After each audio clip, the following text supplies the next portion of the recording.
আমরা হায়দ্রাবাদি ফুচকা খেতে এসেছি।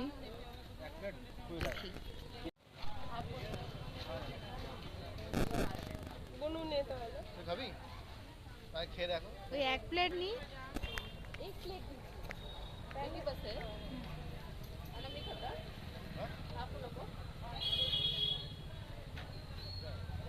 কি আছে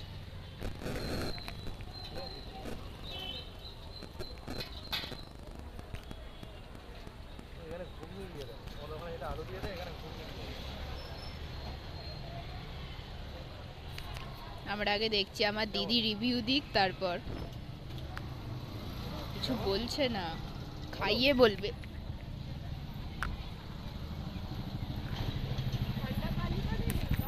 কিরম খেতে কিরম খেতে এটা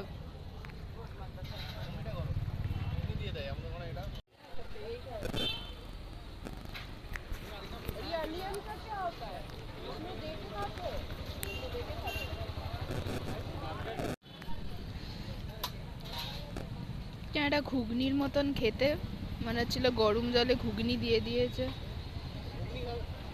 আমরা বাঙালিরা বাইরের ফুচকা খেতে পারবো না কোনোদিন এসে, তাই কোনোদিন ট্রাই করবে না। আচ্ছা, এখানে যদি আমরা ফুচকার দোকান দিই এই রাস্তার মোড়ে, এরা বলছে নাকি এখানকার লোকেরা বুঝবে না, আমার তো মনে হয় পাগল হয়ে যাবে।